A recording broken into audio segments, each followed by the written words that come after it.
지난주에 14장에서 우리는 믿음이 약한 자에 대해서 보았습니다. 믿음이 약한 자는 어떤 사람이라고 했습니까? 14장 2절을 보시면 믿음이 연약한 자는 채소만 먹는다라고 그렇게 했습니다. 이는 단순히 음식을 가리는 문제가 아니었습니다. 유대인에게 있어서 구약의 음식법과 관련된 것이었습니다. 또 이와 비슷한 문제가 있었는데 고린도전서 8장을 보시면 거기에는 우상에게 바쳐진 제물을 먹는 문제가 있었습니다. 어떤 사람은 아무 거리낌 없이 먹고 어떤 사람은 그러지 못했습니다. 그래서 이러한 상황들을 이야기하면서 누가 믿음이 약한 사람인가? 라고 했을 때 채소만 먹는 사람, 속되게 여기는 사람, 거리낌이 있는 사람이 믿음이 약한 사람이라고 했습니다. 그러면 믿음이 약한 사람에 대해서는 봤죠. 그럼 이제 반대로 믿음이 강한 사람은 어떤 사람일까요? 우리는 이 질문 앞에 이렇게 생각하기가 쉽습니다. 다 먹을 수 있는 사람, 속되게 여기지 않는 사람, 거리낌 없이 먹을 수 있는 사람이 믿음이 강한 사람이라고 생각할 수 있습니다. 그런데 14장을 보시면 믿음이 강한 자에 대한 이야기가 안 나와요. 오직 믿음이 약한 자에 대해서만 나오고 우리에게 뭐라고 얘기하냐면 믿음이 약한 자를 받아주라.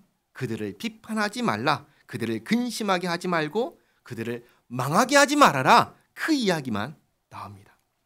그리고 나서 하시는 말씀도 우리는 화평의 일과 덕을 세우는 일에 힘써야 한다라고만 하십니다. 또 형제로 거리끼게 하는 일을 하지 말라고 하셨습니다. 그러니까 믿음이 강한 자는 이런 사람이다. 그게 없고 믿음이 약한 자에 대해서만 나오고 그 다음에 우리한테는 그들을 받아주라. 그 얘기만 나오는 것이죠. 그럼 도대체 믿음이 강한 사람은 어떤 사람일까요? 우리는 이런 기도를 하잖아요. 주님 우리에게 굳센 믿음을 주시옵소서. 기도하잖아요. 도대체 믿음이 강한 사람은 어떤 사람일까요? 15장 1절이 그거에 대해서 알려주는데 이렇게 시작합니다. 믿음이 강한 우리는 마땅히 믿음이 약한 자의 약점을 담당하고 자기를 기쁘게 하지 아니할 것이라. 사도 바울이 누가 믿음이 강한 사람이라고 하죠? 우리라고 합니다. 우리가 믿음이 강한 사람이라고 하면서 우리가 마땅히 해야 할 두 가지 일을 이야기합니다. 첫째는 믿음이 약한 자의 약점을 담당하는 것입니다. 그리고 둘째는 자기를 기쁘게 하지 않는 것입니다. 그러면 믿음이 약한 자의 약점을 담당하는 것 그거 어떻게 하는 건가요? 질문할 수 있는데 그게 14장에서 이야기했던 것입니다. 14장 1절 말씀 주보에 있죠. 같이 읽겠습니다. 믿음이 연약한 자를 너희가 받되 그의 의견을 비판하지 말라. 아멘. 이렇게 믿음이 약한 자를 받아주고 그의 의견을 비판하지 말라고 한 것이 뭐냐면 믿음이 약한 자의 약점을 담당하는 거다라고 말씀하시는 거예요. 그리고 14장 21절에서도 믿음이 약한 자가 거리끼게 하는 일을 하지 않는 것이 믿음이 약한 자의 약점을 담당하는 거라고 이미 말씀을 해주신 거예요. 그러니까 믿음이 강한 사람은 어떤 사람이냐라고 했을 때 음식도 자유롭게 먹고 날도 자유롭게 생각하는 사람이 아닌 거예요. 그게 아니라 믿음이 약한 사람의 약점을 담당하는 사람이 믿음이 강한 사람이다 라고 지금 가르쳐 주시는 겁니다. 이게 첫 번째였고 그리고 두 번째로 뭘 하라고 했죠? 나를 기쁘게 하지 말라고 했습니다. 구체적으로 보시면 2절에 이렇게 얘기하죠. 우리 각 사람이 이웃을 기쁘게 하되 선을 이루고 덕을 세우도록 할지니라. 믿음이 강한 사람은 어떤 사람이냐? 자신을 기쁘게 하는 사람이 아니라 이웃을 기쁘게 하는 사람이라고 가르쳐 주시는 거예요. 그러면 이웃을 어떻게 기쁘게 하는가 했을 때 두 가지를 행함으로 기쁘게 한다고 합니다. 첫째는 선을 행하는 것이고 둘째는 덕을 세우는 것입니다. 이것은 이전에 13장에서 말씀하셨던 거예요. 우리에게 오직 이 빛만 지라고 했습니다. 어떤 빛이죠? 사랑의 빛입니다. 사랑의 빛 외에는 다른 빛 지지 말라고 했습니다.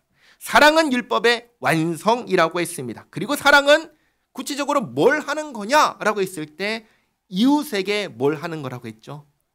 악을 행하지 않는 거라고 했습니다. 악을 행하지 않는 거. 그러면 악을 행하지만 않으면 사랑하는 것이 다 하는 거냐? 그게 아니라 오늘 말씀처럼 적극적으로 선을 행하는 것입니다. 그리고 지난주 14장에서 또 이렇게 말했죠. 덕을 세우라.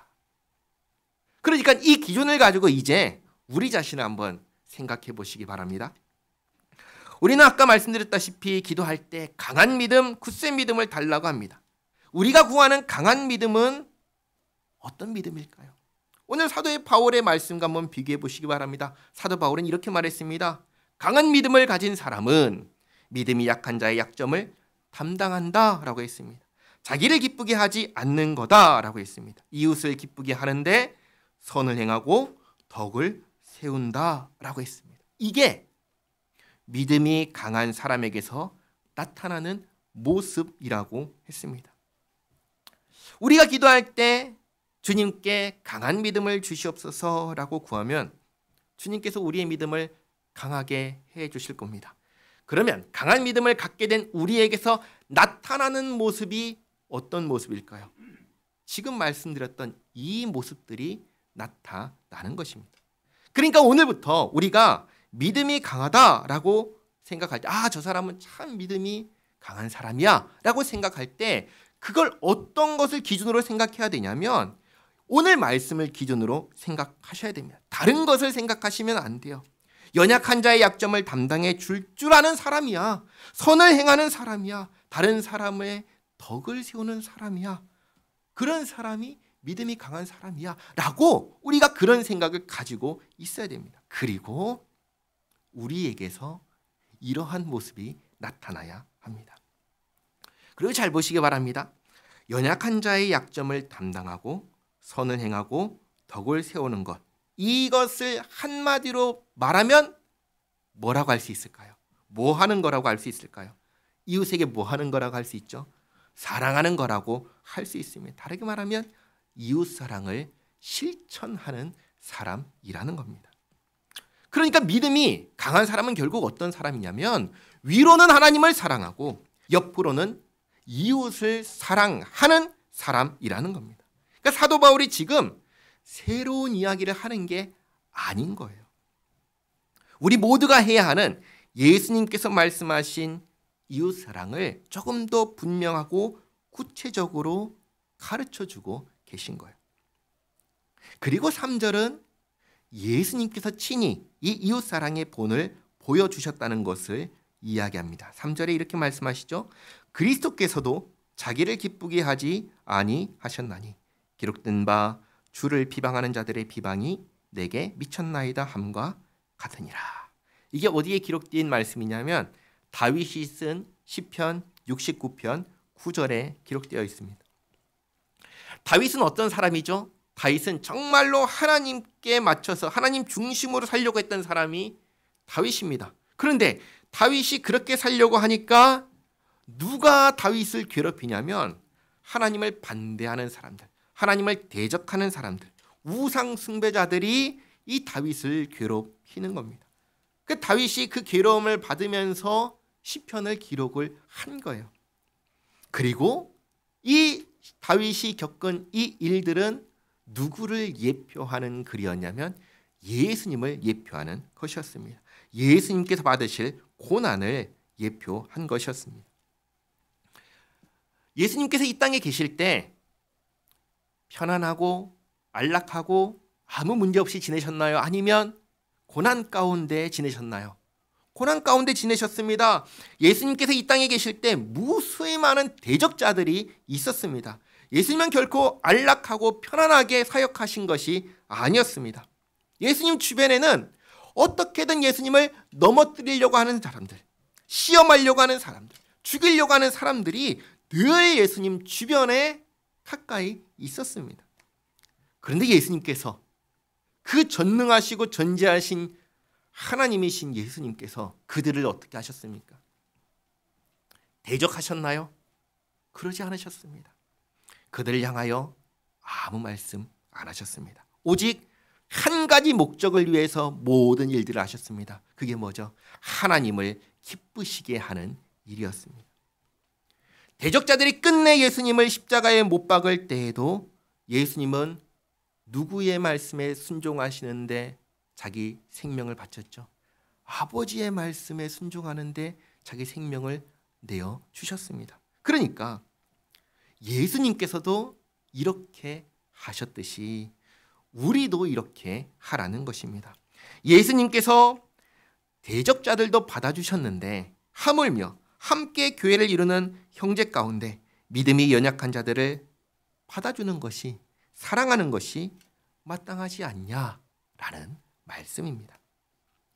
그리고 4절 말씀 보시면 무엇이든지 전에 기록된 바는, 전에 기록된 바는 뭐냐면 구약 성경의 말씀입니다. 예를 들면 방금 읽었던 시편 69편 말씀처럼 그렇게 이전에 기록된 모든 말씀들은 우리의 교훈을 위하여 기록된 것이니 우리로 하여금 인내로 또는 성경의 위로로 소망을 가지게 함이니라. 이제 인내와 위로의 하나님이 너희로 그리스도 예수를 본받아 서로 뜻이 같게 하여 주사 한 마음과 한 입으로 하나님 곧 우리 주 예수 그리스도의 아버지께 영광을 돌리게 하려 하노라. 그러므로 그리스도께서 우리를 받아 하나님께 영광을 돌리심과 같이 너희도 서로 받으라.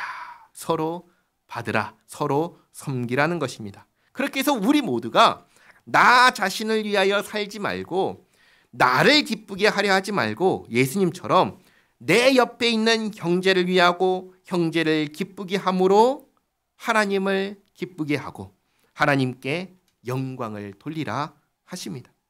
그리고 또 8절부터도 구약 성경이 예수님에 대해서 예언한 것을 다시 한번 쭉 보여줍니다. 8절 말씀. 내가 말하노니 그리스도께서 하나님의 진실하심을 위하여 할례의 추종자가 되셨으니, 다시 말해 예수님께서 할례를 받으셨으니 이는 조상들에게 주신 약속들을 견고하게 하시고, 하나님께서 조상들에게 아브라함에게 하신 약속이 뭐였죠? 할례를 받은 자라야 내 후손이고 약속의 후손이다 라고 약속하셨습니다. 예수님께서 할례를 받으심으로 아브라함의 후손으로 오신 구원자시다라는 것을 나타내 보이신 것입니다. 그래서 약속들을 견고하게 하시고 또 할례 받지 않은 이방인들은 아브라함과 같은 믿음으로 예수님을 믿음으로 의롭다 여김을 받게 하셨습니다. 그래서 9절부터의 말씀은 다 구약을 인용해서 예수님께서 이방인과 유대인 모두의 소망이 되어 주셨다는 것을 이렇게 보여줍니다. 9절 말씀. 이방인들도 그 긍휼하심으로 말미암아 하나님께 영광을 돌리게 하려 하심이라. 기록된 바 그러므로 내가 열방 중에서 주께 감사하고 주의 이름을 찬송하리로다 함과 같으니라. 또 이르되 열방들아 주의 백성과 함께 즐거워하라 하였으며 또 모든 열방들아 주를 찬양하며 모든 백성들아 그를 찬송하라 하였으며, 이렇게 유대인과 이방인 모두가 주님께 감사하고 찬송하게 될 것을 어디에 이미 말씀하시죠? 구약 성경에 이미 말씀하셨다는 겁니다. 누가 주님이시죠? 예수님께서 주님이십니다. 이것을 이사야 11장 10절에서 말씀하신 것을 또 인용하는데 12절 말씀. 또 이사야가 이르되 이새의 뿌리 곧 열방을 다스리기 위하여 일어나시는 이가 있으리니 열방이 그에게 소망을 두리라 하였느니라. 아멘. 열방을 다스리기 위하여 일어나시는 사람, 이새의 뿌리, 다윗의 후손 누구시죠? 예수님이십니다. 이렇게 구약 성경은 우리에게 유대인과 이방인 모두가 예수님 안에서 하나가 될 것을, 한 백성이 될 것을 이미 말씀하셨다는 거예요. 이미 말씀하시고 말씀대로 하나님께서 다 이루셨다는 것입니다. 그러므로 13절. 소망의 하나님이 모든 기쁨과 평강을 믿음 안에서 너에게 충만하게 하사 성령의 능력으로 소망이 넘치게 하시기를 원하노라. 아멘. 성경은 이렇게 우리에게 교훈하였습니다. 예수님 안에서 열방이 하나 될 것을 말씀하시고 말씀대로 이루셨습니다. 우리는 유대인이든 이방인이든 전부 다 누구 안에서 하나가 되었죠? 예수님 안에서 하나가 되었습니다. 믿음이 강한 자이든 약한 자이든 다 예수님께서 받아주셨습니다. 그리고 우리를 받아주신 예수님께서 친히 우리의 모범이 되어 주셨습니다. 그러니 우리가 어떻게 해야 하겠습니까? 우리도 예수님처럼 해야 하는 것입니다. 서로 연약한 부분을 감싸 안아주는 것이고 서로를 용납하고 받아주는 것입니다. 세상에서 이런 말을 들어본 적이 있습니다. 아마 들어보신 적이 있을 거예요. 우리가 남이가 라는 말을 들어보신 적이 있을 거예요. 우리가 남인가요? 남이죠. 우리는 남입니다. 그렇잖아요? 그런데 우리가 다 예수님 안에서 예수님을 믿음으로 우리 모두가 다 하나님의 자녀가 되었습니다. 그래서 예수님 안에서 우리가 남이 아니라 가족이 되었고 교회가 되었습니다. 가족은 항상 화기애애하나요? 아니면 티격태격하나요? 티격태격하지요. 항상 웃으면서 지내지 못하잖아요. 저희도 집에서 보면 애들이 어느 때는 막 까르르 까르르 하면서 웃으며 놀다가 어느 때는 막 치고받고 싸우고 그럽니다. 손으로 싸우진 않고 말로 싸워요. 어쨌든 그렇게 하잖아요. 그렇지만 그러고 돌아서서 원수 지나요? 안 그러잖아요. 어떻게 하죠? 서로를 감싸고 하나가 되잖아요. 서로를 끝까지 안고 가잖아요. 참고 이해하고 용납하면서 같이 살아가잖아요. 그게 가족이잖아요. 우리가 그래야 한다는 것입니다. 그렇게 함으로써 결국은 무엇을 이루는가? 우리 모두를 구원하신 하나님을 영화롭게 하는 거라고 가르쳐 주십니다. 14절 말씀, 내 형제들아 너희가 스스로 선함이 가득하고 모든 지식이 차서 능히 서로 권하는 자임을 나도 확신하노라.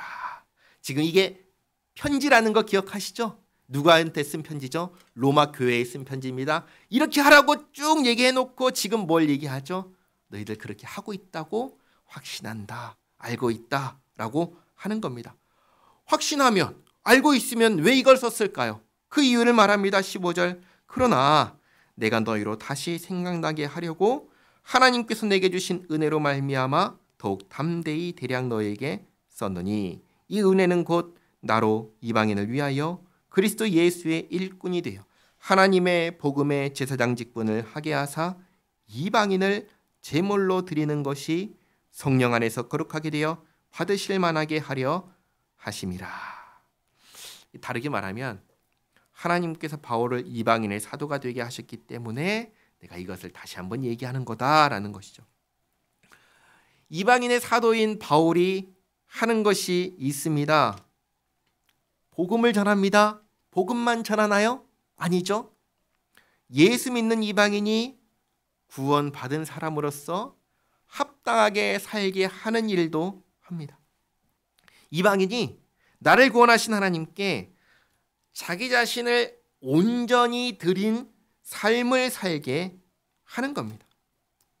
로마서 12장 1절에서 이렇게 사도 바울은 이야기했습니다. 같이 한번 읽겠습니다. 로마서 12장 1절 말씀입니다. 그러므로 형제들아 내가 하나님의 모든 자비하심으로 너희를 권하노니 너희 몸을 하나님이 기뻐하시는 거룩한 산 제물로 드리라. 이는 너희가 드릴 영적 예배니라. 아멘. 영적 예배는 어떻게 하는 거라 했죠? 합당한 예배라고 했습니다. 영적이라는 말을 이상하게 해석해야 되는 게 아니라 영적 예배는 합당한 예배라고 했습니다. 어떤 예배가 합당한 예배라고 했지요? 복음을 듣고 예수님을 믿어 구원받은 자로서 이제 내가 누구의 것이라고 생각한다고 했죠. 나는 하나님의 것이다 라고 생각하면서 하나님을 기준으로 말하고 생각하고 행동하는 것이 우리 몸을 하나님께서 기뻐하시는 거룩한 산 제물로 드리는 것, 바치는 거라고 말씀드렸습니다. 하나님께서 나의 주인이시니 나는 이제 주인 되신 하나님께 내 삶을 드리고 그에 맞춰 살아갑니다. 이것이 합당한 예배라고 하였습니다. 사도 바울이 이방인에게 복음을 전할 때 복음만 전하는 게 아니라 영적 예배, 합당한 예배, 하나님께 나 자신을 제물로 드린 삶을 살게 하는 것이 이방인의 사도인 바울의 사명이라는 것입니다. 17절 그러므로 내가 그리스도 예수 안에서 하나님의 일에 대하여 자랑하는 것이 있거니와. 뭘 자랑하죠? 하나님께서 구원의 역사를 이루어 오신 것과 나를 구원하신 일에 대하여 자랑할 것이 있다는 겁니다. 우리도 그렇지요. 나를 구원하셨다는 것 그 자체가 우리의 자랑거리인 것입니다. 그래서 이것을 자랑하지만 18절 그리스도께서 이방인들을 순종하게 하기 위하여 나를 통하여 역사하신 것 외에는 내가 감히 말하지 아니하노라. 다른 얘기는 하지 않겠다는 겁니다. 사실 사도 바울의 삶 가운데 하나님의 기적과 같은 역사가 한두 번 일어났나요? 많이 일어났습니다. 당장 에베소라는 지역에서 일어났던 일을 한번 생각해 보시기 바랍니다. 바울이 가지고 있던 수건을 병든 자 위에 올려놓으니까 병이 나았습니다. 귀신 들린 자에게 놓아도 귀신이 도망갔습니다. 귀신들이 나는 예수님도 알고 바울도 안다고 그렇게 얘기를 했습니다. 그러나 그러한 많은 경험들 있지만 얘기한다고요? 안 한다고요? 안 한다고 하는 거예요. 사도 바울의 편지를 보면은 자기가 직접 이런 일에 대해서 쓴 적이 딱 한 번 있습니다. 고린도 후서에 나오는데 고린도 후서 12장을 보시면 그때 하도 사람들이 기적과 표적으로 신비한 일로 자랑하면서 이런 일을 이야기하지 않는 사도 바울을 보며 저 사람은 저런 일을 아무것도 하지 않았으니까 아무것도 얘기하지 않는 거 보니까 하지 않은 거네, 하지 않은 거 보니까 저건 사도가 아니야 라고 비방하는 사람들이 있었습니다. 그래서 그들에게 사도 바울이 자신을 변호하면서 그런 일에 대해서 말하자면 나도 할 말이 많다라고 하면서 한 가지 얘기하는데 그게 뭐냐면 셋째 하늘에 올라간 일을 이야기했습니다. 셋째 하늘 낙원에 올라간 일을 이야기를 했는데 그 이야기도 많이 하는 게 아니라 그냥 조금 얘기하다가 더 얘기하지 않겠다고 그렇게 하면서 그만둔 적이 있습니다. 그러니까 자기에게 일어난 이런 사적인 일들 난 이야기하지 않고 오직 복음을 전하는 일과 관련된 하나님의 역사만 말하겠다 하는 것입니다. 그래서 복음을 이방인에게 전할 때 일어난 일들이 뭐냐? 18절 하반절에 그 일은 말과 행위로 표적과 기사의 능력으로 성령의 능력으로 이루어졌으며 그리하여 내가 예루살렘으로부터 두루 행하여 일루리곤까지. 일루리곤은 처음 들어보시죠? 마게도냐라는 곳의 북서쪽에 있습니다. 마게도냐의 첫 성이 빌립보였어요. 빌립보에서 남쪽에 뭐가 있냐면 이제 고린도 교회가 있는 거죠. 빌립보에서 북서쪽으로 가면 거기가 일루리곤이 있는 것입니다. 거기까지 하나님의 능력과 기사와 성령의 역사를 힘입어서 뭘 했는가? 19절 하반절 그리스도의 복음을 편만하게 전하였노라. 하나님의 능력으로 내가 한 것이 뭐냐? 복음을 전했다. 그 얘기를 한 겁니다. 그런데 이렇게 사도 바울이 복음을 전할 때 한 가지 원칙이 있었습니다. 다른 사람이 복음을 전한 곳에는 가지 않겠다라고 하는 원칙이었습니다. 그게 20절이죠. 또 내가 그리스도의 이름을 부르는 곳에는 복음을 전하지 않기를 힘썼노니 이는 남의 터 위에 건축하지 아니하려 함이라. 그러니까 이런 겁니다. 예를 들어서 아까 말씀드렸던 마게도냐의 첫성 빌립보 성에 만약에 어떤 사람이 이 빌립보에서 복음을 전했다면 사도 바울은 빌립보를 가지 않고 다른 데 갔을 거다라는 이야기를 한 겁니다. 그리고 이 말씀을 다르게 말하면 바울은 복음이 전해지지 않은 곳에 가서 복음을 전했고 교회를 세웠다라는 것을 알 수 있습니다. 그래서 사도 바울이 왜 이렇게 했는가라고 질문할 수 있는데 21절 말씀에 그 이유를 이렇게 말하죠. 기록된 바 주의 소식을 받지 못한 자들이 볼 것이요 듣지 못한 자들이 깨달으리라 함과 같으니라. 이게 이사야 52장에 있는 말씀인데 사도 바울은 전도를 할 때 원칙을 이사야 52장의 말씀을 가지고 원칙을 세웠다는 겁니다. 복음을 듣지 못한 사람에게 나는 가서 복음을 전하겠다. 그러니까 다른 사람이 복음을 전했으면 거긴 가지 않겠다라는 원칙을 세우고 그렇게 했던 것입니다. 그리고 22절에 그러므로 또한 내가 너희에게 가려 하던 것이 여러 번 막혔더니, 그때는 이제 로마의 복음이 전해지지 않았을 때이죠. 그러니까 가려고 했는데 가지 못했다는 것이죠. 가지 못한 이유를 성경은 얘기를 하지 않아요. 그러니까 우리는 알 수가 없는 것이죠. 여러 번 막혔더니 23절에 이제는 이 지방에 일할 곳이 없고, 예루살렘에서 일루리곤까지 주요 도시의 복음을 다 전했습니다. 각 지역의 교회가 세워졌습니다. 이제 각 지역의 사람들에게 들어가서 복음을 전하는 이 사명은 지역 교회가 감당해야 할 것입니다. 그래서 이곳에는 새로 개척할 곳이 없고, 또 여러 해 전부터 언제든지 서바나로 갈 때, 서바나는 오늘날의 스페인입니다. 너에게 가기를 바라고 있었으니 이는 지나가는 길이죠. 거기 교회가 있으면 안 가는 거예요. 그러니까 그냥 지나가는 건데, 지나가는 길에 너희를 보고 먼저 너희와 사귐으로 얼마간 기쁨을 가진 후에 너희가 그리로 보내주기를 바람이라. 우리가 처음에 로마서를 살펴볼 때 봤습니다. 스페인이 워낙 머니까 중간에 로마 교회의 도움을 받고 싶어서 이 편지를 썼다라고 말씀을 드렸습니다. 근데 이 편지를 쓰지만 지금 당장 가는 것은 아닙니다. 그 이유는 25절. 그러나 이제는 내가 성도를 섬기는 일로 예루살렘에 가노니 이는 마게도냐와 아가야 사람들이 예루살렘 성도 중 가난한 자들을 위하여 기쁘게 얼마를 연보하였습니다. 다르게 말하면 구제 헌금을 가지고 예루살렘에 가야 하기 때문입니다. 사도행전의 말씀과 지금 이어지는 것입니다. 27절. 저희가 기뻐서 하였거니와 또한 저희는 그들에게 빚진 자니 만일 이방인들이 그들의 영적인 것을 나눠 가졌으면 육적인 것으로 그들을 섬기는 것이 마땅하니라. 여기서 또다시 서로 섬겨야 한다라는 것을 이야기합니다. 유대인은 이방인을 섬기고 이방인도 유대인을 섬겨야 합니다. 자, 그리고 한 가지를 강조해서 말하죠. 빚진 마음을 가져야 한다고 합니다. 누가 빚진 마음을 가져야 되죠? 이방인입니다. 이방인은 유대인에 대해서는 빚진 마음을 가져야 한다고 합니다.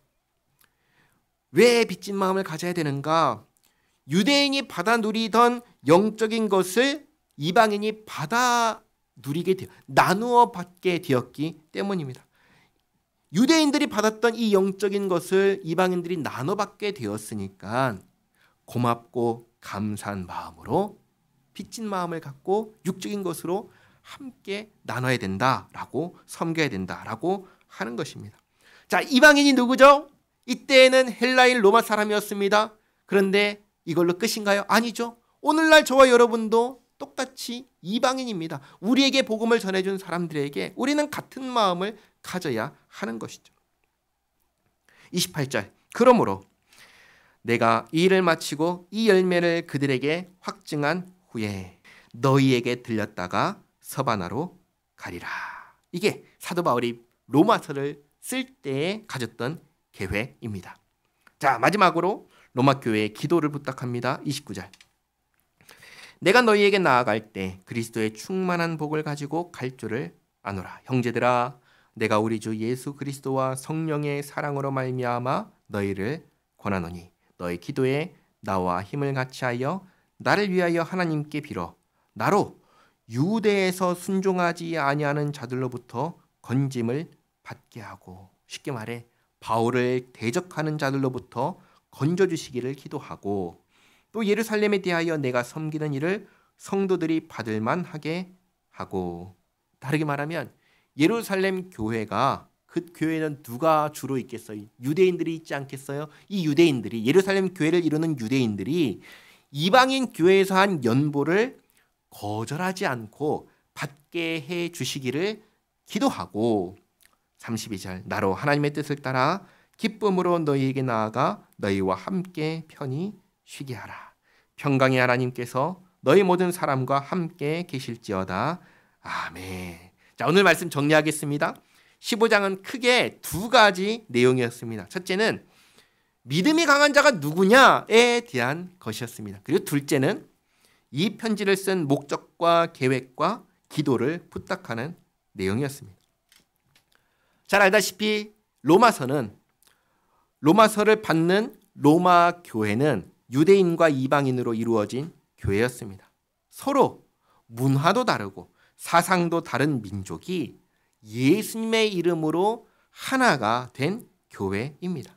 그러니 얼마나 그 안에 부딪히는 일들이 많이 있었겠습니까? 또 예수 믿는 유대인들 가운데 여전히 구약의 율법을, 의식법을 철저히 지키려는 유대인도 있고, 그거로부터 이제는 우린 자유하다라고 하면서 자유를 누리는 유대인들도 있었을 것입니다. 그러니 이들 간의 긴장은 또 얼마나 심각했겠습니까? 그 상황을 다 알고 이야기를 하는 겁니다. 믿음이 강한 사람, 어떤 사람이었습니까?